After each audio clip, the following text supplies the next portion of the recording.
Hi, ഞാൻ അൻഫാസ് അഹമ്മദ്. എല്ലാവർക്കും പുതിയൊരു ക്ലാസ്സിലേക്ക് സ്വാഗതം. അപ്പൊ നമ്മുടെ കേരളം കല എന്ന ഭാഗത്ത് നിന്നും ഏറ്റവും പ്രധാനപ്പെട്ട തെരഞ്ഞെടുത്ത ചോദ്യങ്ങളുടെ അടുത്ത ഭാഗത്തിലേക്ക് നമ്മൾ കടക്കുകയാണ്. ഇതിന് മുമ്പെടുത്ത ഭാഗം നിങ്ങൾ കാണാത്തവരാണെങ്കിൽ തീർച്ചയായും കാണാൻ ശ്രമിക്കുക. തീർച്ചയായും നിങ്ങൾക്ക് ഉപകരിക്കും. അപ്പൊ അധികമൊന്നും പറയാതെ നമുക്ക് നേരെ നമ്മുടെ ക്ലാസ്സിലേക്ക് കിടക്കാം. ക്ലാസ് നിങ്ങൾക്ക് പ്രയോജനപ്പെടാൻ തോന്നുകയാണെങ്കിൽ, നിങ്ങൾക്ക് ഉപകാരപ്പെട്ടു എന്ന് തോന്നുകയാണെങ്കിൽ നിങ്ങളുടെ അഭിപ്രായങ്ങൾ അറിയിക്കാൻ മറക്കരുത്. അപ്പൊ നമുക്ക് നേരെ നമ്മുടെ ക്ലാസ്സിലേക്ക് കിടക്കാം.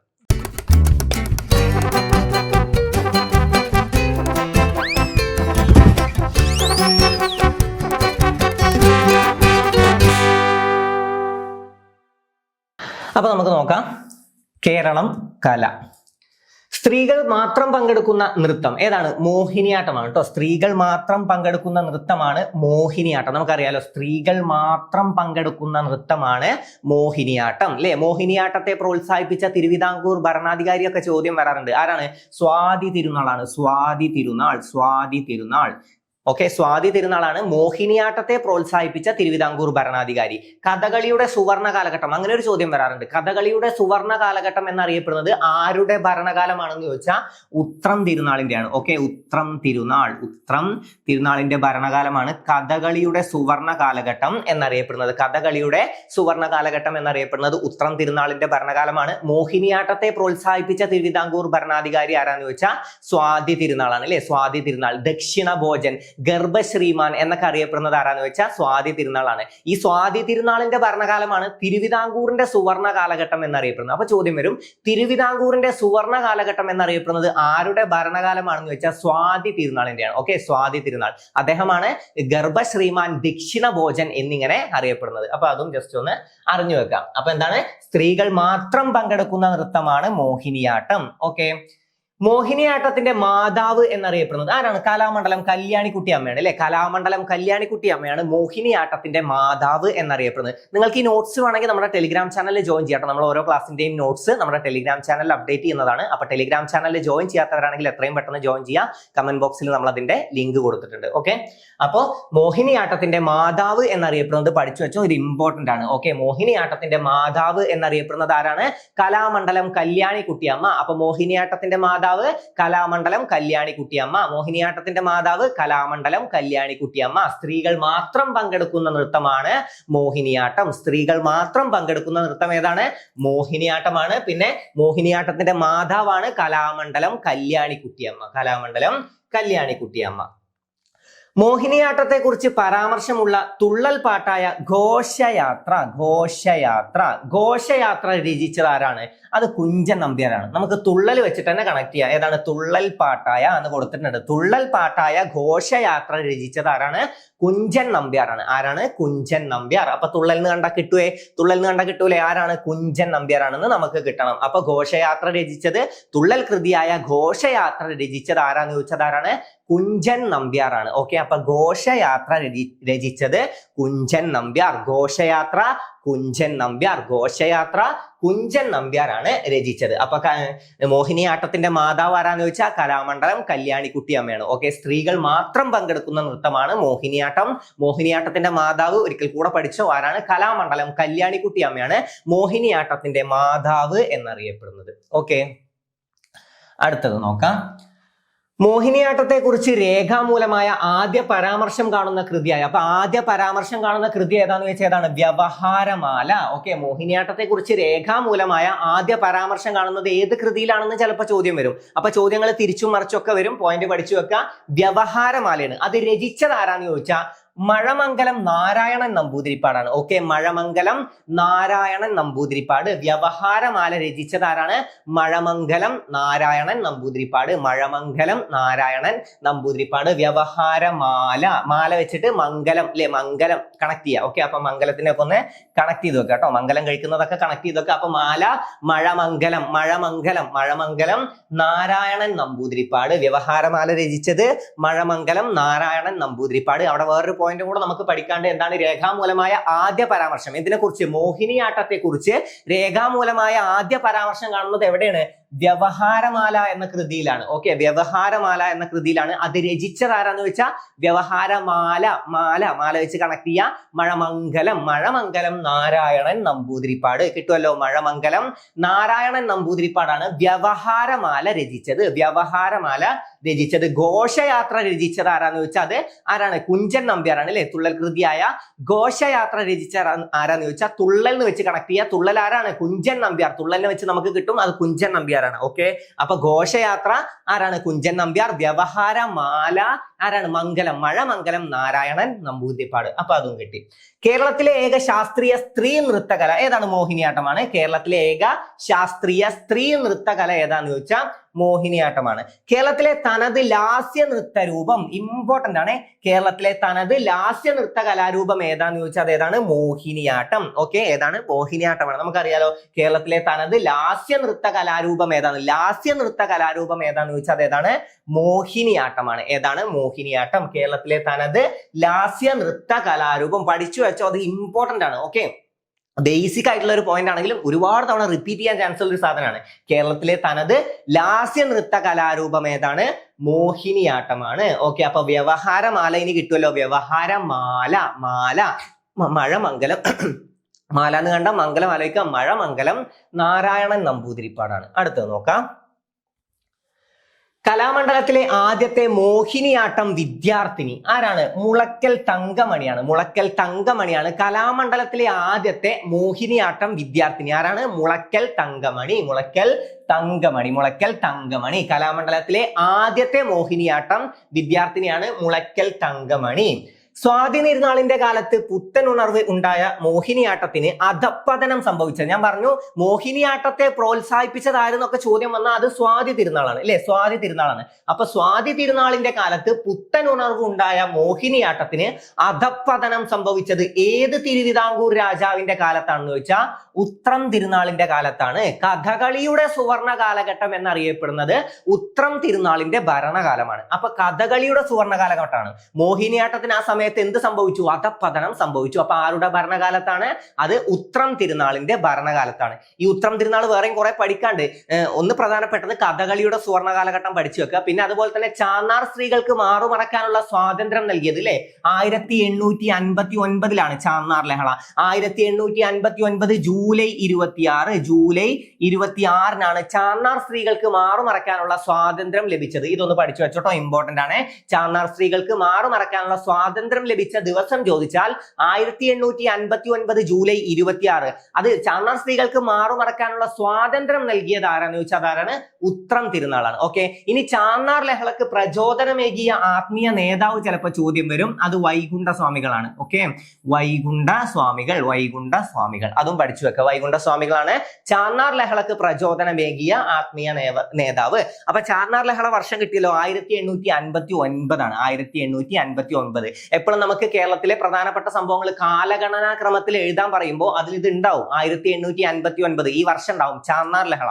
എന്നാൽ ചിലപ്പോൾ ഒരു ചോദ്യം വരികയാണ്, ഒന്നാം ചാന്നാർ ലഹള നടന്ന വർഷം എപ്പോഴാന്ന് ചോദിച്ചാൽ അത് പഠിച്ചു വെച്ചത് 1822 1822 ഒന്നാം ചാന്നാർ ലഹള നടന്നത്. എന്നാൽ ചാന്നാർ ലഹള എന്ന് മാത്രം ഒരു ചോദ്യം വരികയാണെങ്കിൽ തെറ്റിക്കണ്ട. 1859 പ്രത്യേകം എടുത്ത് ഒന്നാം ചാന്നാർ ലഹള എന്ന് ചോദിച്ചാലാണ് 1822 വരിക. ഓക്കെ, അപ്പൊ ചാന്നാർ ലഹളക്ക് ചാന്നാർ സ്ത്രീകൾക്ക് മാറുമറക്കാനുള്ള സ്വാതന്ത്ര്യം നൽകിയത് ഉത്രം തിരുനാളാണ്. ഇവിടെ നമ്മൾ എന്താ പഠിച്ചത്? നമ്മുടെ മോഹിനിയാട്ടത്തിന് അധപ്പതനം സംഭവിച്ചത് ഏത് ഭരണാധികാരിയുടെ കാലത്താണെന്ന് ചോദിച്ചാൽ ഉത്രം തിരുനാളിന്റെ ഭരണകാലത്താണ്. ഉത്രം തിരുനാളിന്റെ ഭരണകാലത്താണ് മോഹിനിയാട്ടത്തിന് അധപ്പതനം സംഭവിച്ചത്. മോഹിനിയാട്ടത്തെ പ്രോത്സാഹിപ്പിച്ചത് അതാരാണ്? അത് സ്വാതി തിരുനാളാണ് അല്ലെ. സ്വാതി തിരുനാളിന്റെ കാലത്ത് പുത്തൻ ഉണർവുണ്ടായ മോഹിനിയാട്ടത്തിന് അധപ്പതനം സംഭവിച്ചതാണ് ആരുടെ കാലത്ത്? ഉത്രം തിരുനാളിന്റെ കാലത്ത്. അപ്പൊ അതും പഠിച്ചു വെക്കുക. അധപ്പതനം സംഭവിച്ചത് ഉത്രം തിരുനാളിന്റെ കാലത്തും അതിനെ പൊക്കിയെടുത്തു കൊടുക്കുന്നത് ആരാന്ന് ചോദിച്ചാൽ അതാരാണ്? അത് സ്വാതി തിരുനാളാണ്. ഓക്കെ, അപ്പൊ അതും കിട്ടി. ഇനി അടുത്തത്, മോഹിനിയാട്ടത്തിൽ ഏറ്റവും കൂടുതൽ ആവിഷ്കരിക്കപ്പെടുന്ന രസം ഏതാണ്? ശൃംഗാരമാണ്. ഓക്കെ, മോഹിനിയാട്ടത്തിൽ ഏറ്റവും കൂടുതൽ ആവിഷ്കരിക്കപ്പെടുന്ന രസം ഏതാന്ന് ചോദിച്ചാൽ അത് ശൃംഗാരമാണ്. ഏതാണ്? ശൃംഗാരം. നമ്മൾ പഠിച്ചു ഇത് സ്ത്രീകൾ മാത്രമുള്ള നൃത്തരൂപമാണ് അല്ലെ, സ്ത്രീകൾ മാത്രം ഉള്ള നൃത്തരൂപമാണ് മോഹിനിയാട്ടം. അപ്പൊ ഈ സ്ത്രീകളുടെ അടുത്ത് പോയിട്ടില്ലേ, നീ എന്റെ അടുത്ത് വന്ന് ശൃംഗരിക്കാൻ നിൽക്കണ്ടെന്നൊക്കെ സ്ത്രീകൾ പറയില്ലേ അല്ലെ, ഈ എന്താ പറയാ അതിന്, കോഴികൾ എന്നൊക്കെ പറയില്ലേ, അങ്ങനത്തെ ആളുകളൊക്കെ ഈ എന്താ പറയാ ഇങ്ങനെ വായി നോക്കാനൊക്കെ ചെല്ലുമ്പോൾ സ്ത്രീകൾ എന്താ പറയാ, നീ വല്ലാണ്ട് ശൃംഗരിക്കാൻ നിൽക്കണ്ട പറയില്ല. അപ്പൊ ശൃംഗാരം കണക്ട് ചെയ്യാട്ടോ. ഓക്കെ, ശൃംഗാരം അങ്ങനെ നമ്മൾ കണക്ട് ചെയ്ത് വെക്കുക. ഓക്കെ, ഒരുപാട് പൂവാലന്മാരൊക്കെ അടുത്ത് വരുമ്പോൾ സ്ത്രീകൾ സ്വാഭാവികമായിട്ടും പറയും നീ ഒരുപാട് അങ്ങോട്ട് ശൃംഗരിക്കണ്ട പറയും. അപ്പൊ ശൃംഗാരം അത് വെച്ചിട്ടൊക്കെ ഒന്ന് കണക്ട് ചെയ്യാം. ഓക്കെ, മോഹിനിയാട്ടത്തിന്റെ വേഷവിധാനത്തിൽ പരിഷ്കാരങ്ങൾ വരുത്തിയ തിരുവിതാംകൂർ രാജാവ് ആരാണ്? സ്വാതി തിരുനാളാണ്. സ്വാതി തിരുനാൾ പരിഷ്കാരങ്ങൾ വരുത്തിയത് നമുക്ക് കിട്ടും, അത് സ്വാതി തിരുനാളാണ്. ഓക്കെ, സ്വാതി തിരുനാളാണ്. തോരണയുദ്ധം എന്നറിയപ്പെടുന്ന കലാരൂപമാണ് കൂടിയാട്ടം. തോരണയുദ്ധം, ഓക്കെ പഠിച്ചു വെച്ചോ. തോരണയുദ്ധം എന്നറിയപ്പെടുന്ന കലാരൂപം ഏതാണ്? കൂടിയാട്ടം. തോരണയുദ്ധം, കൂടിയാട്ടം. തോരണയുദ്ധം, കൂടിയാട്ടം. ഏതാണ് തോരണയുദ്ധം എന്നറിയപ്പെടുന്നത്? കൂടിയാട്ടമാണ്. റിപ്പീറ്റ് ചെയ്യണേ, തോരണയുദ്ധം എന്നറിയപ്പെടുന്നത്. ഒരുപാട് തവണ റിപ്പീറ്റ് ചെയ്താൽ ഇത് മൈൻഡ് പാലസിൽ കയറി ഇരുന്നോളും, പിന്നെ എങ്ങനെയെങ്കിലും ഒക്കെ ഇത് പുറത്തേക്ക് വരും. ഒരു സമയത്ത് ആലോചിക്കുമ്പോൾ തോരണയുദ്ധം എന്ന് കാണുമ്പോൾ തന്നെ കൂടിയാട്ടം പുറത്തേക്ക് വരും. ഓപ്ഷൻ കാണുമ്പോൾ അത് തന്നെ ആൻസർ ആണെന്ന് മനസ്സിലാക്കണം. അപ്പൊ തോരണയുദ്ധം എന്നറിയപ്പെടുന്ന കലാരൂപം ഏതാണ്? കൂടിയാട്ടം. തോരണയുദ്ധം, കൂടിയാട്ടം. തോരണയുദ്ധം, കൂടിയാട്ടം. തോരണയുദ്ധം, കൂടിയാട്ടം. ഓക്കെ, അപ്പൊ ഏറ്റവും കൂടുതൽ കാണപ്പെടുന്ന രസം ഏതാണ്? കൂടുതൽ ആവിഷ്കരിക്കപ്പെടുന്ന രസം ഏതാന്ന് വെച്ചാൽ ശൃംഗാരം. നീ ഒരുപാട് അങ്ങോട്ട് ശൃംഗരിക്കാൻ വരണ്ട. ഓക്കെ, അടുത്തത് ആരുടെ ജീവചരിത്രമാണ് മാണിമാധവീയം? ഓക്കെ, ആരുടെയാണ്? ഗുരു മാണി മാധവ ചാക്യാർ. ഓക്കെ, അമ്മന്നൂർ മാധവ ചാക്യാർ കേട്ടിട്ടുണ്ടാവും അല്ലേ? ഓക്കെ, കൂടിയാട്ടത്തിന്റെ കുലപതി എന്നറിയപ്പെടുന്ന അമ്മന്നൂർ മാധവ ചാക്യാർ. കൂടിയാട്ടത്തിന്റെ കുലപതി. കൂടിയാട്ടത്തിന്റെ കുലപതി എന്നറിയപ്പെടുന്ന ആരാന്ന് വെച്ചാൽ അമ്മന്നൂർ മാധവ ചാക്യാർ. അദ്ദേഹത്തിന്റെ യഥാർത്ഥ നാമമാണ് ഗുരുമാണി മാധവ ചാക്യാർ. അതും ചോദ്യം വരും. ഗുരുമാണി മാധവ ചാക്യാർ. ഗുരുമാണി മാധവ ചാക്യാർ. അപ്പൊ ആരുടെ ജീവചരിത്രമാണ്? മാണി മാധവീയം. മാധവ വെച്ച് കണക്ട് ചെയ്യുക. അമ്മന്നൂർ മാധവ ചാക്യാർ അല്ലെങ്കിൽ ഗുരുമാണി മാധവ ചാക്യാർ. മാണി ഇവിടെ ഉണ്ട്, മാധവൻ ഇവിടെ ഉണ്ട്. അപ്പൊ മാണി മാധവീയം ആരുടെ ജീവചരിത്രമാണ്? ഗുരു മാണി മാധവ ചാക്യാർ. ഗുരുമാണി മാധവ ചാക്യാർ. കൂടിയാട്ടത്തിന് ഉപയോഗിക്കുന്ന പ്രധാന വാദ്യോപകരണം ഏതാണ്? മിഴാവാണ്. മിഴാവാണ്. കൂടിയാട്ടത്തിന് പ്രധാനമായും ഉപയോഗിക്കുന്നത് ഏതാന്ന് ചോദിച്ചാൽ മിഴാവ്. കിട്ടുമല്ലോ. കൂടിയാട്ടത്തിന് പ്രധാനമായും ഉപയോഗിക്കുന്നത് ഏതാണ്? മിഴാവാണ്. പ്രധാനമായും ഉപയോഗിക്കുന്ന വാദ്യോപകരണം ഏതാന്ന് ചോദിച്ചാൽ അത് മിഴാവാണ്. കിട്ടും, മിഴാവാണ്. ഓക്കെ, ഉത്തരം മിഴാവാണ്. കൂടിയാട്ടത്തിന് ഉപയോഗിക്കുന്ന പ്രധാന വാദ്യോപകരണം ഏതാണ്? മിഴാവ്. കൂടിയാട്ടത്തിന്റെ കുലപതി എന്നറിയപ്പെടുന്നത് ആരാണ്? കൂടിയാട്ടത്തിന്റെ കുലപതി അമ്മന്നൂർ മാധവ ചാക്യാർ. ഇനി അതല്ല, ഓപ്ഷനിൽ എന്തുണ്ടാവും? ഗുരുമാണി മാധവ ചാക്യാർ എന്ന് കൊടുക്കുകയാണെങ്കിൽ അതാണ് ഉത്തരം. ശ്രദ്ധിച്ചു പഠിക്കുക. ഓക്കെ, അപ്പൊ അമ്മന്നൂർ മാധവ ചാക്യാർ അദ്ദേഹത്തിന്റെ യഥാർത്ഥ നാമമാണ് ഗുരുമാണി മാധവ ചാക്യാർ. അദ്ദേഹത്തിന്റെ ജീവചരിത്രമാണ് മാണിമാധവീയം. അപ്പൊ അതുവരെ കിട്ടിയല്ലോ. അപ്പൊ കൂടിയാട്ടത്തിന്റെ കുലപതി വളരെ ഇമ്പോർട്ടന്റ് ആണ് കേട്ടോ. കൂടിയാട്ടത്തിന്റെ കുലപതി എന്നറിയപ്പെടുന്നത് അമ്മന്നൂർ മാധവ ചാക്യാർ. ഓക്കെ, അമ്മന്നൂർ മാധവ ചാക്യാറാണ്.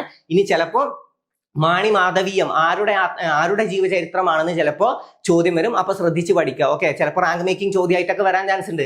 അധികാരം അതിലേക്ക് വലിയ ശ്രദ്ധ കൊടുക്കില്ല. ഇതാണ് ശ്രദ്ധിച്ച് പഠിച്ചു പോവുക. ഓക്കെ, കൂടിയാട്ടത്തിന്റെ കുലപതി എല്ലാവരും ചിലപ്പോൾ പഠിച്ചു പോകും. അമ്മന്നൂർ മാധവ ചാക്യാർ അദ്ദേഹത്തിന്റെ ജീവചരിത്രം ചോദിക്കണമെങ്കിൽ കിട്ടണം മാണിമാധവീയം അല്ലെ? മാണിമാധവീയം. മാണിമാധവീയം കിട്ടുമല്ലോ. അപ്പൊ കൂടിയാട്ടത്തിന്റെ കുലപതി എന്ന ചോദ്യം വന്ന അമ്മന്നൂർ മാധവ ചാക്യാർ. ആരാണ് കൂടിയാട്ടത്തിന്റെ കുലപതി? അമ്മന്നൂർ മാധവ ചാക്യാർ. ഓക്കെ, അമ്മന്നൂർ മാധവ ചാക്യാർ ആണ് കൂടിയാട്ടത്തിന്റെ കുലപതി എന്നറിയപ്പെടുന്നത്. കൂടിയാട്ടത്തെ കുറിച്ച് നാട്യകൽപദ്രുമം എന്ന കൃതി രചിച്ചത് ആരാണ്? ഗുരുമാണി മാധവ ചാക്യാറാണ്. കൂടിയാട്ടം കണ്ടാ കണക്ട് ചെയ്തോ. ആരാണ്? ഗുരുമാണി മാധവ ചാക്യാർ അല്ലെങ്കിൽ അമ്മന്നൂർ മാധവ ചാക്യാർ. എന്താണ് കൂടിയാട്ടത്തെ കുറിച്ച് നാട്യകൽപദ്രുമം എന്ന കൃതി രചിച്ചത്? ചോദ്യം വരും. മാണി മാധവ ചാക്യാർ. ഗുരു മാണി മാധവ ചാക്യാർ അല്ലെങ്കിൽ അമ്മന്നൂർ മാധവ ചാക്യാർ. കൂടിയാട്ടം പൂർണ്ണ രൂപത്തിൽ അവതരിപ്പിക്കാൻ എത്ര ദിവസമാണ് വേണ്ടത്? 41 ദിവസമാണ് കേട്ടോ. 41 ദിവസം വേണം. കൂടിയാട്ടം പൂർണ്ണ രൂപത്തിൽ അവതരിപ്പിക്കണമെങ്കിൽ എത്ര ദിവസം വേണം? 41 ദിവസം വേണം. എത്ര വേണം? 41 ദിവസം വേണം. അപ്പൊ കൂടിയാട്ടം പൂർണ്ണ രൂപത്തിൽ അവതരിപ്പിക്കാൻ എത്ര ദിവസം വേണം? 41 ദിവസം. ചിലപ്പോൾ സ്റ്റേറ്റ്മെന്റ് വരും 44 ദിവസം വേണം, 50 ദിവസം വേണം എന്നൊക്കെ ചിലപ്പോൾ സ്റ്റേറ്റ്മെന്റ് വരും. ശ്രദ്ധിച്ച് പഠിക്കാം. 41 ദിവസം വേണം. 41 ദിവസം. കഥകളിക്ക് കണ്ണുകൾ നൽകിയ കലാകാരൻ എന്നറിയപ്പെടുന്നത് ആരാണ്? ഗുരുമാണി മാധവ ചാക്യാറാണ് കഥകളിക്ക് കണ്ണുകൾ നൽകിയ കലാകാരൻ എന്നറിയപ്പെടുന്നത്. കഥകളിക്ക് കണ്ണുകൾ നൽകിയ കലാകാരൻ എന്നറിയപ്പെടുന്നത് അമ്മന്നൂർ മാധവ ചാക്യാർ അല്ലെങ്കിൽ ഗുരുമാണി മാധവ ചാക്യാറാണ്. എന്തറിയപ്പെടുന്നത്? കഥകളിക്ക് കണ്ണുകൾ നൽകിയ കലാകാരൻ എന്നറിയപ്പെടുന്നത് ആരാണ്? കഥകളിക്ക് കണ്ണുകൾ നൽകിയ കലാകാരൻ എന്നറിയപ്പെടുന്നത് ഗുരുമാണി മാധവ ചാക്യാർ അല്ലെങ്കിൽ അമ്മന്നൂർ മാധവ ചാക്യാർ. കൂടിയാട്ടത്തിന്റെ കുലപതി എന്നറിയപ്പെടുന്നത് ആരെന്ന് ചോദിച്ചാലും അമ്മന്നൂർ മാധവ ചാക്യാർ. അദ്ദേഹത്തിന്റെ ജീവചരിത്രം ചോദിച്ചാൽ അതേതാണ്? ജീവചരിത്രം മാണി മാധവീയം. കാരണം അദ്ദേഹത്തിന്റെ യഥാർത്ഥ നാമമാണ് ഗുരുമാണി മാധവ ചാക്യാർ. അപ്പൊ അമ്മന്നൂർ മാധവ ചാക്യാരുടെ ജീവചരിത്രം ചോദിച്ചാൽ ഗുരുമാണി മാധവീയം. മാണി മാധവീയം. ഓക്കെ. കഥകളിക്ക് കണ്ണുകൾ നൽകിയ കലാകാരൻ എന്നറിയപ്പെടുന്നത് ആരാണ്? ഗുരുമാണി മാധവ ചാക്യാർ അല്ലെങ്കിൽ അമ്മന്നൂർ മാധവ ചാക്യാർ. ശ്രദ്ധിച്ച് പഠിച്ചോ, രണ്ടും ഒന്നാണ് കേട്ടോ. ഓക്കെ. എത്ര ദിവസം വേണം പൂർണ്ണമായിട്ട് ഇത് അവതരിപ്പിക്കണമെങ്കിൽ? 41 ദിവസം വേണം. 41 ദിവസം വേണം. ഓക്കെ. അടുത്തത് കൈമുദ്രകൾക്ക് കൂടിയാട്ട കലാകാരന്മാർ അവലംബിക്കുന്ന ഗ്രന്ഥം ഏതാണ്? ഹസ്തലക്ഷണ ദീപിക. ഹസ്തലക്ഷണ ദീപിക. ഓക്കെ. ഹസ്തം, കൈ, ഹസ്തം, ഹസ്തലക്ഷണ ദീപിക. ഹസ്തം, ഹസ്തദാനം എന്നൊക്കെ പറയില്ലേ, കൈ കൊടുക്കുക, ഹസ്തദാനം. അപ്പൊ ഹസ്തം കണക്ട് ചെയ്തോ, ഹസ്തം. ഓക്കെ. എന്താണ്? കൈമുദ്രകൾക്ക് കൂടിയാട്ട കലാകാരന്മാർ അവലംബിക്കുന്ന ഗ്രന്ഥമാണ് ഹസ്തലക്ഷണ ദീപിക. ഹസ്തലക്ഷണ ദീപിക കിട്ടുമല്ലോ. ഹസ്തലക്ഷണ ദീപിക. ഹസ്തലക്ഷണ ദീപിക. പതിഞ്ഞാട്ടം, ഇരുന്നാട്ടം, ഇളകിയാട്ടം എന്നിവ ഏത് കലാരൂപത്തിന്റെ അഭിനയ പ്രകാരങ്ങളാണ്? ഏതാണ്? കൂടിയാട്ടത്തിന്റെ ആണ് കേട്ടോ. ഏതൊക്കെയാണ്? പതിഞ്ഞാട്ടം, ഇരുന്നാട്ടം, ഇളകിയാട്ടം എന്നിവ ഏത് കലാരൂപത്തിന്റെ അഭിനയ പ്രകാരങ്ങളാണെന്ന് ചോദിച്ചാൽ ഏതാണ്? കൂടിയാട്ടത്തിന്റെയാണ്. ഓക്കെ. അപ്പൊ അത് പഠിച്ചു വെക്കുക. ഈ പേരുകൾ പഠിച്ചു വെച്ചോ. പതിഞ്ഞാട്ടം, ഇരുന്നാട്ടം, ഇളകിയാട്ടം ഏതുമായി ബന്ധപ്പെട്ടിരിക്കുന്നു? കൂടിയാട്ടവുമായി ബന്ധപ്പെട്ടിരിക്കുന്നു. ഏതുമായി ബന്ധപ്പെട്ടിരിക്കുന്നു എന്ന് ചോദ്യം വരും. ഏതൊക്കെയാണ്?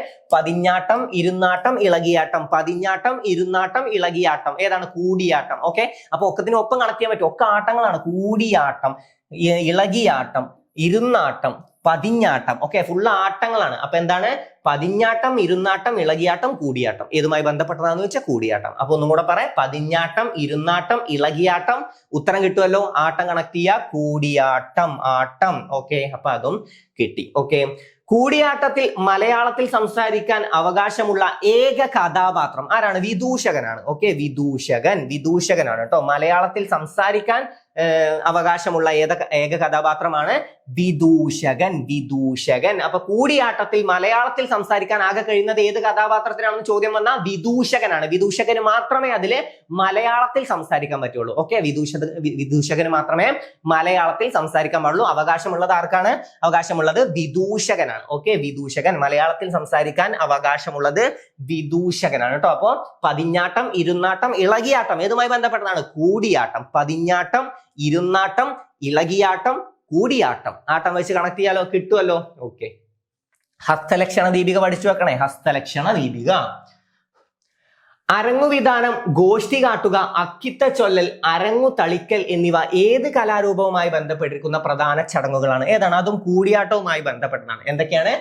അരങ്ങുവിധാനം, ഗോഷ്ഠി കാട്ടുക, അക്കിത്ത ചൊല്ലൽ, അരങ്ങു തളിക്കൽ എന്നിവ ഏത് കലാരൂപവുമായി ബന്ധപ്പെട്ടിരിക്കുന്നു? അരങ്ങു തളിക്കൽ എന്നിവ ഏത് കലാരൂപവുമായി ബന്ധപ്പെട്ടിരിക്കുന്നു എന്ന് വെച്ചാൽ ഏതാണ്? കൂടിയാട്ടവുമായി ബന്ധപ്പെട്ട പ്രധാന ചടങ്ങുകളാണ്. കൂടിയാട്ടവുമായി ബന്ധപ്പെട്ട പ്രധാന ചടങ്ങുകളാണ്. ഓക്കെ. എന്തൊക്കെയാണ്? അരങ്ങുവിധാനം, ഗോഷ്ഠി കാട്ടുക. ഒന്ന് വായിച്ചു നോക്കണേ. അരങ്ങുവിധാനം, ഗോഷ്ഠി കാട്ടുക, അക്കിത്ത ചൊല്ലൽ, അരങ്ങു തളിക്കൽ എന്നിവ ഏത് കലാരൂപവുമായി ബന്ധപ്പെട്ട പ്രധാന ചടങ്ങുകളാണെന്ന് ചോദിച്ചാൽ കൂടിയാട്ടം. ഓക്കെ. കൂടിയാട്ടവുമായി ബന്ധപ്പെട്ടതാണ്. മാർഗംകളി ഏത് മതവുമായി ബന്ധപ്പെട്ട കലാരൂപമാണ്? ക്രിസ്തു മതമാണ് അല്ലെ? നമുക്കൊക്കെ അറിയാം. മാർഗംകളി ക്രിസ്തു മതവുമായി ബന്ധപ്പെട്ട കലാരൂപമാണ്. മാർഗംകളി ക്രിസ്തു മതവുമായി ബന്ധപ്പെട്ടതാണ്. മാർഗംകളിയിൽ പങ്കെടുക്കുന്നവരുടെ എണ്ണം എത്ര? 12 ആണ് കേട്ടോ. 12 ആളുകളാണ് മാർഗംകളിയിൽ പങ്കെടുക്കുന്നത്. 12 ആളുകളാണ്. ക്രിസ്തു മതവുമായി ബന്ധപ്പെട്ടിരിക്കുന്നു. മാർഗംകളി ക്രിസ്തു മതവുമായി ബന്ധപ്പെട്ടിരിക്കുന്നു. മാർഗംകളി ക്രിസ്തു മതവുമായി ബന്ധപ്പെട്ടിരിക്കുന്നു. എത്ര ആളുകളുണ്ട്? 12 ആളുകളുണ്ട്. 12 ആളുകളാണ് മാർഗംകളിയിൽ പങ്കെടുക്കുന്നത്. ഓക്കെ. മാർഗംകളിയിൽ പങ്കെടുക്കുന്ന ആളുകളുടെ എണ്ണം 12 ആണ്. മാർഗംകളിയുടെ ഗാന വിഭാഗം എന്താണ്? മാർഗംകളിപ്പാട്ട്. അതിൽ തന്നെ ഉണ്ട് മാർഗംകളിപ്പാട്ട്. അതൊക്കെ സിമ്പിൾ ആണ്. ഓക്കെ. മാർഗംകളിയുടെ ഗാന വിഭാഗം മാർഗംകളിപ്പാട്ട്. അത്രേ ഉള്ളൂ. മാർഗംകളി പാട്ട്. ഏത് ക്രൈസ്തവ വിഭാഗത്തിന്റെ അനുഷ്ഠാന കലാരൂപമാണ് മാർഗംകളി? ഏതാണ്? സുറിയാനി. ഓക്കെ, സുറിയാനിയുടെയാണ്. ഏതിന്റെയാണ്? സുറിയാനി. ഏത് ക്രൈസ്തവ വിഭാഗത്തിന്റെ അനുഷ്ഠാന കലാരൂപമാണെന്ന് ചോദിച്ചാൽ ഏതാണ്? സുറിയാനി വിഭാഗത്തിന്റെയാണ്. സുറിയാനി വിഭാഗം. കൂടിയാട്ടത്തിൽ ഉപയോഗിക്കുന്ന രാഗങ്ങളുടെ എണ്ണം, കൂടിയാട്ടത്തിൽ ഉപയോഗിക്കുന്ന രാഗങ്ങളുടെ എണ്ണം 24 എത്ര ദിവസം എടുക്കുന്നു വെച്ചാൽ കൂടിയാട്ടം പൂർണ്ണ രൂപത്തിലെത്താൻ എത്ര? 41 ദിവസമാണ്. 41 ദിവസം. കൂടിയാട്ടത്തിൽ ഉപയോഗിക്കുന്ന രാഗങ്ങളുടെ എണ്ണം 24. രാഗങ്ങളുടെ എണ്ണം 24. അടുത്തത്, കൂടിയാട്ടത്തിലെ സ്ത്രീ വേഷങ്ങൾ സംസാരിക്കുന്ന ഭാഷ ഏതാണ്? പ്രാകൃതം. ഏതാണ്? പ്രാകൃതം. ഓക്കെ, കൂടിയാട്ടത്തിലെ സ്ത്രീ വേഷങ്ങൾ സംസാരിക്കുന്ന ഭാഷ പ്രാകൃതമാണ്. കൂടിയാട്ടം പരമ്പരാഗതമായി അവതരിപ്പിക്കുന്ന രംഗവേദി അറിയപ്പെടുന്ന പേരാണ് കൂത്തമ്പലം. പഠിച്ചു വെച്ചോ, ഇത് ഇമ്പോർട്ടന്റ് ആണ്. ഓക്കെ, കൂത്തമ്പലം. കൂടിയാട്ടം പരമ്പരാഗതമായി അവതരിപ്പിക്കുന്ന രംഗവേദി, അതായത് സ്റ്റേജ്, അറിയപ്പെടുന്നത് കൂത്തമ്പലം എന്നാണ്. കൂത്തമ്പലം. ഓക്കെ, വേദി അറിയപ്പെടുന്നത് കൂത്തമ്പലം. അപ്പൊ കൂടിയാട്ടത്തിന്റെ വേദി എന്ന് മാത്രം ചോദ്യം വന്നാലും ഏതാണ്? കൂത്തമ്പലം. ഓക്കെ, കൂടിയാട്ടത്തിന്റെ വേദി അറിയപ്പെടുന്ന പേര് കൂത്തമ്പലം എന്നതാണ്. കഥകളിയിലെ കേളികൊട്ടിന് സമാനമായ കൂടിയാട്ടത്തിലെ ചടങ്ങ് ഏതാണ്? മിഴാവ് ഒച്ചപ്പെടുത്തൽ. കഥകളിയിലെ കേളികൊട്ടിന് സമാനമായ കൂടിയാട്ടത്തിലെ ചടങ്ങാണ് മിഴാവ് ഒച്ചപ്പെടുത്തൽ. കിട്ടുമല്ലോ, മിഴാവ് ഒച്ചപ്പെടുത്തൽ. കൂടിയാട്ടം പരമ്പരാഗതമായി അവതരിപ്പിക്കുന്ന രംഗവേദി, പഠിച്ചു വെക്കണ രംഗവേദി അറിയപ്പെടുന്ന പേരാണ് കൂത്തമ്പലം. ഇത് പഠിച്ചു വെച്ചോ, കൂത്തമ്പലം ഇമ്പോർട്ടന്റ് ആണ്. കൂത്തമ്പലം. ഓക്കെ, സ്ത്രീകൾ സംസാരിക്കുന്ന ഭാഷയാണ് പ്രാകൃതം. സ്ത്രീ കഥാപാത്രങ്ങൾ. ഓക്കെ, സെന്റ് തോമസിന്റെ ഇന്ത്യയിലേക്കുള്ള വരവും അദ്ദേഹത്തിന്റെ പ്രവർത്തികളും ഇതിവൃത്തമാക്കിയ കലാരൂപമാണ് മാർഗംകളി. ഓക്കെ, സെന്റ് തോമസിന്റെ ഇന്ത്യയിലേക്കുള്ള വരവും അദ്ദേഹത്തിന്റെ പ്രവർത്തികളും ഇതിവൃത്തമാക്കിയ കലാരൂപമാണ് മാർഗംകളി. പടയണിയുടെ ഇതിവൃത്തം ഏതാണ്? കാളിദാരിക യുദ്ധം. പടയണിയുടെ ഇതിവൃത്തം കാളിദാരിക യുദ്ധം. പടയണി പ്രചാരത്തിലുള്ള ജില്ല നമ്മൾ പഠിച്ചിരുന്നു, പത്തനംതിട്ട. ഓക്കെ, പടയണിയുടെ ഇതിവൃത്തമാണ് കാളിദാരിക യുദ്ധം. പടയണിയുടെ ഇതിവൃത്തം കാളിദാരിക യുദ്ധം. മധ്യ തിരുവിതാംകൂറിലെ ദേവി ക്ഷേത്രങ്ങളിൽ നടത്തുന്ന സംഘടിത കോലം തുള്ളൽ ഏതാണ്? പടയണിയാണ് കേട്ടോ, പടയണി. മധ്യ തിരുവിതാംകൂറിലെ ദേവി ക്ഷേത്രങ്ങളിൽ നടത്തുന്ന സംഘടിത കോലം തുള്ളലാണ് പടയണി. അപ്പൊ അതും പഠിച്ചു വെക്കുക. ഓക്കെ, ഏത് കലാരൂപം അരങ്ങേറുന്നു എന്ന് അറിയിക്കാനുള്ള വാദ്യമേളമാണ് കാച്ചിക്കെട്ട്. ഓക്കെ, കാച്ചിക്കെട്ട് പടയണിയാണ് കേട്ടോ. പടയണി അരങ്ങേറുന്നു എന്ന് അറിയിക്കാനുള്ളതാണ്. അപ്പൊ ഏത് കലാരൂപം അരങ്ങേറുന്നു എന്ന് അറിയിക്കാനുള്ളതാണെന്ന് ചോദിച്ചാൽ ഇത് കാച്ചിക്കെട്ട്. ഓക്കെ, കാച്ചിക്കെട്ട് എവിടെ? കാച്ചിക്കെട്ട് ഏത് കലാരൂപം അരങ്ങേറുന്നു എന്ന് അറിയിക്കാനുള്ളതാണെന്ന് ചോദിച്ചാൽ പടയണി അരങ്ങേറുന്നു എന്ന് അറിയിക്കാനുള്ളതാണ്. എന്ത്? കാച്ചിക്കെട്ട്. എന്താണ്? കാച്ചിക്കെട്ട്. ഓക്കെ, കാച്ചിക്കെട്ട്. കഥകളിയോട് ഏറ്റവും അടുത്തു നിൽക്കുന്ന കലാരൂപം കൂടിയാട്ടം തന്നെയാണ്. നമ്മൾ പഠിച്ചതാണ്, കൂടിയാട്ടം തന്നെയാണ്. ഓക്കെ, മാനവ സമുദായത്തിന്റെ മഹത്തായ പാരമ്പര്യ കലയെന്ന് യുനെസ്കോ വിശേഷിപ്പിച്ച കലാരൂപം. ഓക്കെ, മാനവ സമുദായത്തിന്റെ മഹത്തായ പാരമ്പര്യ കലയെന്ന് യുനെസ്കോ വിശേഷിപ്പിച്ച കലാരൂപമാണ് ഏതാണ്? കൂടിയാട്ടം. ഓക്കെ, കൂടിയാട്ടമാണ്. ഓക്കെ, കൂടിയാട്ടമാണ് മാനവ സമുദായത്തിന്റെ മഹത്തായ പാരമ്പര്യ കലയെന്ന് യുനെസ്കോ വിശേഷിപ്പിച്ചത് കൂടിയാട്ടത്തിനാണ്. കിട്ടുമല്ലോ. ഓക്കെ, അപ്പൊ കഥകളിയോട് ഏറ്റവും അടുത്ത് നിൽക്കുന്ന കലാരൂപമാണ് ഏത്? കൂടിയാട്ടം. ഈ കഥകളിയുടെ മുൻഗാമി ചിലപ്പോൾ ചോദിക്കൂലേ, കഥകളിയുടെ മുൻഗാമി എന്നറിയപ്പെടുന്നത് അത് രാമനാട്ടമാണ് കേട്ടോ. രാമനാട്ടം അതും ജസ്റ്റ് ഒന്ന് പഠിച്ചു വെക്കാം. മണിപ്രവാളം അതിന്റെ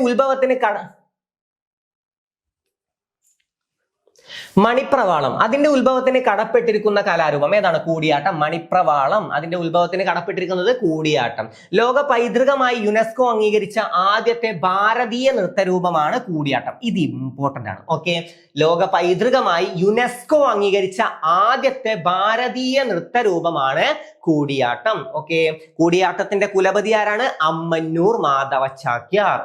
കേരള നടനവുമായി ബന്ധപ്പെട്ട നടന കൈരളി എന്ന പുസ്തകം രചിച്ചത് ആരാണ്? ഗുരു ഗോപിനാഥാണ് കേട്ടോ. ഗുരു ഗോപിനാഥാണ് നടന കൈരളി എന്ന പുസ്തകം രചിച്ചത്. ആരാണ്? ഗുരു ഗോപിനാഥാണ്. നടന കൈരളി എന്ന പുസ്തകം രചിച്ചത് ഗുരു ഗോപിനാഥാണ് നടന കൈരളി എന്ന പുസ്തകം രചിച്ചത്. അപ്പൊ ക്ലിയർ അല്ലേ? ഇത് പഠിച്ചു വെച്ചോ. ലോക പൈതൃകമായി യുനെസ്കോ അംഗീകരിച്ച ആദ്യത്തെ ഭാരതീയ നൃത്തരൂപമാണ് കൂടിയാട്ടം. പഠിച്ചോ, കൂടിയാട്ടം. യുനെസ്കോ അംഗീകരിച്ച ആദ്യത്തെ ഭാരതീയ നൃത്തരൂപം. ലോക പൈതൃകമായി യുനെസ്കോ അംഗീകരിച്ച ആദ്യത്തെ ഭാരതീയ നൃത്തരൂപമാണ് കൂടിയാട്ടം. ഓക്കെ, അടുത്തത് അഭിനയത്തിന്റെ അമ്മ എന്നറിയപ്പെടുന്ന കലാരൂപം ഏതാണ്? കൂടിയാട്ടമാണ്. അഭിനയത്തിന്റെ അമ്മ എന്നറിയപ്പെടുന്നത്. ഇന്ന് പ്രധാനമായിട്ടും നമുക്ക് കൂടിയാട്ടത്തിനെ പറ്റി ഒരുപാട് പോയിന്റ്സ് പഠിക്കാണ്ട്. ഇത് ഈ ക്ലാസ് ഒക്കെ കഴിഞ്ഞ് ഒന്നുകൂടെ ഒന്ന് വായിച്ചു നോക്കട്ടെ, ഇമ്പോർട്ടന്റ് ആണ്. അഭിനയത്തിന്റെ അമ്മ എന്നറിയപ്പെടുന്ന കലാരൂപമാണ് കൂടിയാട്ടം. കേരളത്തിലെ ഏറ്റവും പഴക്കമുള്ള കലാരൂപമായി കണക്കാക്കപ്പെടുന്നതും കൂടിയാട്ടമാണ്. ഓക്കെ, കൂടിയാട്ടമാണ് കേരളത്തിലെ ഏറ്റവും പഴക്കമുള്ള കലാരൂപമായി കണക്കാക്കപ്പെടുന്നത്. ചൂട്ടുവെപ്പ് എന്നറിയപ്പെടുന്ന ചടങ്ങോടുകൂടി ആരംഭിക്കുന്ന അനുഷ്ഠാന നൃത്തരൂപമാണ് പടയണി. അത് പടയണിയാണ്. ചൂട്ടുവെപ്പ് എന്നറിയപ്പെടുന്ന ചടങ്ങോടുകൂടി ആരംഭിക്കുന്നതാണ് പടയണി. പടയണിയാണ് ചൂട്ടുവെപ്പ് എന്ന ചടങ്ങോടുകൂടി ആരംഭിക്കുന്നത്. അപ്പൊ പടയണി ആരംഭിക്കുന്നത് ചൂട്ടുവെപ്പ് എന്ന ചടങ്ങോടുകൂടി. പടയണി ആരംഭിക്കുന്നത് ചൂട്ടുവെപ്പ് എന്ന ചടങ്ങോട് കൂടിയാണ്. ചൂട്ടുവെപ്പ്, പടയണി. ചൂട്ടുവെപ്പ് ഏതുമായിട്ട് കണക്റ്റഡ് ആണ്? പടയണി. ചൂട്ടുവെപ്പ്, പടയണി. ചൂട്ടുവെപ്പ്, പടയണി. ചൂട്ടുവെപ്പ് ഏതാണ്? പടയണിയുമായി ബന്ധപ്പെട്ടതാണ്. ഓക്കെ. പടയണിയിൽ ഉപയോഗിക്കുന്ന വാദ്യങ്ങൾ ഏതാണ്? തപ്പും ചെണ്ടയുമാണ്. തപ്പും ചെണ്ടയും. തപ്പും ചെണ്ടയുമാണ് പടയണിയിൽ ഉപയോഗിക്കുന്ന വാദ്യങ്ങൾ. പടയണിയിൽ ഉപയോഗിക്കുന്നത് തപ്പും ചെണ്ടയുമാണ്. നീലംപേരൂർ പടയണി നടക്കുന്ന ജില്ല ഏതാണ്? ആലപ്പുഴ. ഓക്കെ, നീലംപേരൂർ പടയണി ചോദ്യം വരും. നീല, നീല, നീല, ആല വെച്ചിട്ട് കണക്ട് ചെയ്യാം. ഓക്കെ, ഞാൻ പറഞ്ഞിട്ടുണ്ടായിരുന്നു വേലകളി പ്രചാരത്തിലുള്ളത് ആലപ്പുഴ. വേല, ആല, നീല, ആല. പടയണി എന്ന് ചോദിച്ചാൽ പത്തനംതിട്ടയാണ്. പക്ഷെ നീലംപേരൂർ പടയണി എന്ന് ചോദ്യം വരാറുണ്ട്. നീലംപേരൂർ പടയണി ആലപ്പുഴയാണ്. നീല, ആല, വേല, ആല വെച്ച് കണക്ട് ചെയ്യാം. ഓക്കെ, വേലകളി ആലപ്പുഴ. പുലികളി നമുക്കൊക്കെ അറിയാം, അത് തൃശ്ശൂരാണ്. അപ്പൊ ഇതെന്താണ്? നീലംപേരൂർ പടയണി. നീല, ആല കണക്ട് ആവുമല്ലോ. നീല, ആല. അയ്യോ, നീല, ആല. ഇനി പടയണി ആർട്ട് മ്യൂസിയം എവിടെയാണ്? എവിടെയാണ്? കടമ്മനിട്ടയാണ് കേട്ടോ. കടമ്മനിട്ട. പടയണി ആർട്ട് മ്യൂസിയം സ്ഥിതി ചെയ്യുന്നത് കടമ്മനിട്ട. കടമ്മനിട്ടയിലാണ് പടയണി ആർട്ട് മ്യൂസിയം സ്ഥിതി ചെയ്യുന്നത്. അപ്പൊ നീലംപേരൂർ പടയണി എവിടെയാണ്? ആലപ്പുഴ. നീല, ആല, നീല, ആല. വേലകഴി ആലപ്പുഴ. പടയണി, പടയണി എന്ന് ചോദിക്കുകയാണെങ്കിൽ ഓക്കെ, പടയണി എവിടെയാണ്? പത്തനംതിട്ട. പടയണി പത്തനംതിട്ട. നീലംപേരൂർ പടയണി ആലപ്പുഴ. ഓക്കെ, കിട്ടുമല്ലോ. പടയണി പത്തനംതിട്ടയാണ് കേട്ടോ. പിന്നെ നമ്മൾ കഴിഞ്ഞ ക്ലാസ്സിൽ പഠിച്ചിട്ടുണ്ടായിരുന്നു ഗദ്ദിക എവിടെയാണ്? ഗദ്ദിക, ഗദ്ദിക വയനാടാണ്. ഗദ്ദിക വയനാട്. കാക്കരശ്ശി നാടകം എവിടെയാണ്? കാക്കരശ്ശി നാടകം. കാക്കരശ്ശി നാടകം തിരുവനന്തപുരമാണ് അല്ലെ? കാക്കരശ്ശി നാടകം തിരുവനന്തപുരം. യക്ഷഗാനം കാസർഗോഡാണെന്ന് നമ്മൾ പഠിച്ചു. അർജുന നൃത്തം പഠിച്ചു വെക്കണം. അർജുന നൃത്തം കോട്ടയമാണ്. അർജുന നൃത്തം കോട്ടയം പഠിച്ചു വെക്കുക. പിന്നെ മീനാക്ഷി കല്യാണം എവിടെയാണ്? പാലക്കാടാണ്. മീനാക്ഷി കല്യാണവും പൊറാട്ട് നാടകം രണ്ടും പാലക്കാടാണ്. ഓക്കെ, പടയണിയിലെ പ്രധാന വാദ്യോപകരണമാണ് തപ്പ്. തപ്പ്. ഓക്കെ, എത്ര ദിവസം നീണ്ടു നിൽക്കുന്നതാണ് നീലംപേരൂർ പടയണി? എപ്പോഴാണ്? 16 കേട്ടോ. 16. നീലംപേരൂർ പടയണി 16 ദിവസം നീണ്ടു നിൽക്കുന്നു. അപ്പൊ നീല 4 വെച്ച് കണക്ട് ചെയ്യോ? നീല 4, 4ന്റെ സ്ക്വയർ ആണ് 16. ഇനി അങ്ങനെ കണക്ട് ചെയ്തൊക്കെ പാടെ തല കിറങ്ങണ്ട. വിട്ടോ വിട്ടോ, പോയി. ഓക്കെ, ഇനി അങ്ങനെ കണക്ട് ചെയ്യാൻ പറ്റുന്നവരാണെങ്കിൽ നീല 4 വെച്ച് കണക്ട് ചെയ്യാട്ടോ. ഞാൻ ആലോചിച്ചപ്പോൾ അങ്ങനെ കിട്ടിയുള്ളൂ. 4 സ്ക്വയർ 16 ആണ്. അപ്പൊ അത് വെച്ചിട്ട് പറ്റുകയാണെങ്കിൽ കണക്ട് ചെയ്യുക, അല്ലെങ്കിൽ കാണാതെ പഠിച്ചു വെക്കുക. നീലംപേരൂർ പടയണി എത്ര ദിവസമാണ്? 16 ദിവസമാണ്. ഓക്കെ, നീലംപേരൂർ പടയണി 16 ദിവസം. ഏറ്റവും പ്രസിദ്ധമായ പടയണിയാണ് കടമ്മനിട്ട വലിയ പടയണി. ഏറ്റവും പ്രസിദ്ധമായ പടയണിയാണ് കടമ്മനിട്ട വലിയ പടയണി. കടമ്മനിട്ട വലിയ പടയണിയാണ് ഏറ്റവും പ്രസിദ്ധമായ പടയണി. പടയണി എത്ര ദിവസമാണ്? നീലംപേരൂർ പടയണി നീണ്ടു നിൽക്കുന്നത് 16 ദിവസം. നീലംപേരൂർ പടയണി 16 ദിവസം. നീല 4, 4ന്റെ സ്ക്വയർ 16. കണക്ട് ചെയ്തോ? പടയണിയിലെ പ്രധാന വാദ്യോപകരണം തപ്പ്. ഏതു മാസത്തിലാണ് നീലംപേരൂർ പടയണി നടക്കുന്നത്? ചിങ്ങം. ഓക്കെ, ചിങ്ങം. ചിങ്ങം പൂരം നാളിലാണ്. ചിങ്ങം. മാസം ഏതാണ്? ചിങ്ങമാസം. ചിങ്ങമാസം. ഓക്കെ, ചിങ്ങം. അപ്പോ ഏത് മാസത്തിലാണ് നീലംപേരൂർ പടയണി നടക്കുന്നത് എന്ന് ചോദിച്ചാൽ ചിങ്ങമാസമാണ്. ഇനി കെട്ടുകാഴ്ചകൾക്ക് പ്രാധാന്യമുള്ള പടയണി ഏതാന്ന് ചോദിച്ചാൽ നീലംപേരൂർ പടയണി. കെട്ടുകാഴ്ചകൾക്ക് പ്രാധാന്യമുള്ളത് നീലംപേരൂർ പടയണിയാണ്. കെട്ടുകാഴ്ചകൾക്ക് പ്രാധാന്യമുള്ള പടയണി ഏതാന്ന് ചോദിച്ചാൽ അതേതാണ്? നീലംപേരൂർ പടയണി. ഭൈരവി കോലം ഏത് കലയുമായി ബന്ധപ്പെട്ടിരുന്നു? ഇത് മുമ്പ് ചോദിച്ചിട്ടുണ്ട് കേട്ടോ. ഭൈരവി കോലം പടയണിയുമായി ബന്ധപ്പെട്ടതാണ്. ഓക്കെ, ഭൈരവി കോലം ഏത് കലയുമായി ബന്ധപ്പെട്ടിരിക്കുന്നു എന്ന് ചോദിച്ചാൽ പടയണിയുമായി ബന്ധപ്പെട്ടതാണ് ഭൈരവി കോലം. അപ്പൊ ഭൈരവി കോലം ഏതുമായി ബന്ധപ്പെട്ടിരിക്കുന്നു? പടയണിയുമായി ബന്ധപ്പെട്ടിരിക്കുന്നു. ക്ലിയർ അല്ലേ? ഏതു മാസത്തിലാണ് നീലംപേരൂർ പടയണി നടക്കുന്നത്? എത്ര ദിവസം നീണ്ടു നിൽക്കുന്നു നമ്മൾ പറഞ്ഞു? 16 ദിവസമാണ് അല്ലെ? 4 വെച്ച് നമ്മൾ കണക്ട് ചെയ്ത് നോക്കി. ഇനി അങ്ങനെ കണക്ട് ചെയ്തില്ലെങ്കിലും പഠിച്ചു വെക്കുക. 16 ദിവസമാണ്. ഓക്കെ, അപ്പൊ ചിങ്ങമാസത്തിലാണ് പൂരം നാളില്. പിന്നെ കെട്ടുകാഴ്ചകൾക്ക് പ്രാധാന്യമുള്ള പടയണി ഏതാന്ന് ചോദിച്ചാൽ നീലംപേരൂർ പടയണിയാണ്. ഭൈരവി കോലം ഏത് കലാരൂപവുമായി ബന്ധപ്പെട്ടിരിക്കുന്നു എന്ന് ചോദിച്ചാൽ ഏതാണ്? പടയണിയാണ്. ഇനി ചേരമാൻ പെരുമാളിന്റെ വരവുമായി ബന്ധമുണ്ടെന്ന് വിശ്വസിക്കുന്ന പടയണി, അതാണ് നീലം പേരൂർ പടയണി. ആരുടെ? ചേരമാൻ പെരുമാളിന്റെ വരവുമായി ബന്ധമുണ്ടെന്ന് വിശ്വസിക്കുന്ന പടയണിയാണ് നീലം പേരൂർ പടയണി. നീലം പേരൂർ പടയണി ആരുടെ? ചേരമാൻ പെരുമാളിന്റെ വരവുമായി ബന്ധമുണ്ടെന്ന് വിശ്വസിക്കുന്നതാണ് നീലം പേരൂർ പടയണി. പുരുഷന്മാർ മാത്രം കൈകാര്യം ചെയ്യുന്ന കേരളീയ വാദ്യ സംഗീതം, അതാണ് സോപാന സംഗീതം. ഓക്കെ, പുരുഷന്മാർ മാത്രം കൈകാര്യം ചെയ്യുന്ന കേരളീയ വാദ്യ സംഗീതം, വാദ്യ സംഗീതമാണ് സോപാന സംഗീതം. സോപാന സംഗീതം പുരുഷന്മാർ മാത്രം കൈകാര്യം ചെയ്യുന്ന കേരളീയ വാദ്യ സംഗീതമാണ് സോപാന സംഗീതം. സോപാന സംഗീതം. ഓക്കെ, സോപാന സംഗീതത്തിന്റെ മറ്റൊരു പേര് എന്താണ്? കൊട്ടിപ്പാടി സേവ. കൊട്ടിപ്പാടി സേവ എന്നാണ്. കൊട്ടിപ്പാടി സേവ സോപാന സംഗീതത്തിന്റെ മറ്റൊരു പേരാണ് കൊട്ടിപ്പാടി സേവ. കൊട്ടിപ്പാടി സേവ. ഏത് കലാരൂപത്തിന്റെ രണ്ട് കൈവഴികളാണ് കൊട്ടിപ്പാടി സേവയും രംഗസോപാനവും? ഏതാണ്? സോപാന സംഗീതത്തിന്റെ. അത് കിട്ടും, രംഗസോപാനം എന്നുള്ളവിടെ വെച്ചിട്ടെങ്കിലും കിട്ടും. രംഗസോപാനം, സോപാന സംഗീതം. ഓക്കെ, ഇനി അല്ലെങ്കിൽ എന്താണ്? കൊട്ടിപ്പാടി സേവ ഇതിന്റെ മറ്റൊരു പേരാണെന്ന് നമ്മൾ പഠിച്ചു. കൊട്ടിപ്പാടി സേവ ഏതിന്റെയാണ്? സോപാന സംഗീതത്തിന്റെ മറ്റൊരു പേരാണ്. പിന്നെ ഏത് കലാരൂപത്തിന്റെ രണ്ട് കൈവഴികളാണ് കൊട്ടിപ്പാടി സേവയും രംഗസോപാനവും എന്ന് ചോദിച്ചാൽ സോപാന സംഗീതത്തിന്റെയാണ്. ക്ലിയർ അല്ലേ? ഓക്കെ, അപ്പൊ ഇന്ന് പഠിച്ച ഇത്രയും പോയിന്റ്സ് നിങ്ങൾക്ക് ക്ലിയർ അല്ലേ? ഇന്ന് പഠിച്ച ഇത്രയും കാര്യങ്ങൾ പെർഫെക്റ്റ് ആണല്ലോ. കൂടിയാട്ടത്തിനെ പറ്റി നമ്മൾ ഒരുപാട് കാര്യങ്ങൾ പഠിച്ചു. പ്രധാനമായും ഞാൻ പറഞ്ഞു കൂടിയാട്ടത്തിന്റെ കുലപതി പഠിച്ചു വെക്കണം, അമ്മന്നൂർ മാധവ ചാക്യാർ. ഓക്കെ, അമ്മന്നൂർ മാധവ ചാക്യാർ, അദ്ദേഹത്തിന്റെ ജീവചരിത്രം നമ്മൾ പഠിച്ചു അല്ലെ? ജീവചരിത്രം മാണി മാധവി എന്നും നമ്മൾ പഠിച്ചു. ഓക്കെ, യുനെസ്കോ പൈതൃക പട്ടികയിൽ ഉൾപ്പെടുത്തിയിട്ടുള്ള ആദ്യ ഭാരതീയ കലാരൂപം. ഓക്കെ, അതും നമ്മൾ പഠിച്ചു. അപ്പൊ അത്ര കാര്യങ്ങളൊക്കെ ഏകദേശം ഇമ്പോർട്ടന്റ് ആയിട്ടുള്ള കാര്യങ്ങളൊക്കെ നമ്മൾ ഡിസ്കസ് ചെയ്ത് പോയിട്ടുണ്ട്. സ്ത്രീകൾ മാത്രം പങ്കെടുക്കുന്ന നൃത്തരൂപമാണ് ഏത്? മോഹിനിയാട്ടം. മോഹിനിയാട്ടത്തെ പ്രോത്സാഹിപ്പിച്ച തിരുവിതാംകൂർ രാജാവിനെ കുറിച്ച് നമ്മൾ പഠിച്ചിരുന്നു. അത് സ്വാതി തിരുനാളാണ്. എന്നാൽ മോഹിനിയാട്ടത്തിന് അധപ്പതനം സംഭവിച്ചത് ഉത്രം തിരുനാളിന്റെ ഭരണകാലത്താണ്. കഥകളിയുടെ സുവർണ കാലഘട്ടം എന്നറിയപ്പെടുന്നത് ഉത്രം തിരുനാളിന്റെ ഭരണകാലമാണ് എന്നൊക്കെ നമ്മൾ പഠിച്ചു. അപ്പൊ പഠിച്ച കാര്യങ്ങളൊക്കെ പെർഫെക്റ്റ് ആക്കി വെക്കുക. ഒന്നുകൂടെ ഒന്ന് വായിച്ചു നോക്കണമെങ്കിൽ ഒന്നുകൂടെ വായിച്ചു നോക്കുക. ഇല്ലെങ്കിൽ ഒരു വട്ടം കൂടെ കേട്ടിട്ടാണെങ്കിലും പിന്നെയും ഒന്ന് കേട്ട് പഠിക്കുക. കേട്ടാൽ നിങ്ങളുടെ മനസ്സിൽ കാര്യങ്ങൾ നിൽക്കും. അപ്പൊ ഒരു വട്ടം കൂടെ കേൾക്കണമെങ്കിൽ ഒരു വട്ടം കൂടെ ഒന്ന് കേട്ട് പഠിക്കാം. നന്നായി തന്നെ പഠിച്ചു പോവുക. ഇമ്പോർട്ടന്റ് ആയിട്ടുള്ള കാര്യങ്ങളാണ് സെലക്ട് ചെയ്തിട്ടുള്ളത്.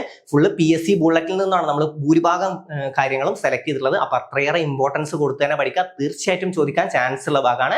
അപ്പൊ ഇതുപോലുള്ള മറ്റൊരു ക്ലാസ്സുമായിട്ട് നമുക്ക് വീണ്ടും കാണാം. ഈ ക്ലാസ് നിങ്ങൾക്ക് ഉപകാരപ്പെട്ടെങ്കിൽ മാത്രം നിങ്ങളുടെ അഭിപ്രായങ്ങളൊക്കെ അറിയിക്കുക. നിങ്ങൾക്ക് ഇത് ഉപകാരപ്പെട്ടെങ്കിൽ, നിങ്ങൾക്ക് ഇതുകൊണ്ട് ഗുണം ചെയ്യുന്നുണ്ടെങ്കിൽ നിങ്ങളുടെ അഭിപ്രായങ്ങൾ തീർച്ചയായും അറിയിക്കാൻ മറക്കരുത്. ഇനി ഇതുപോലുള്ള ഓരോ ഭാഗങ്ങളും ഓരോ ടോപ്പിക്കിൽ നിന്ന് നമ്മൾ ക്ലാസ്സുകൾ കൊണ്ടുവരും. അപ്പൊ മറ്റൊരു ക്ലാസ്സുമായിട്ട് നമുക്ക് വീണ്ടും കാണാം. Thank you.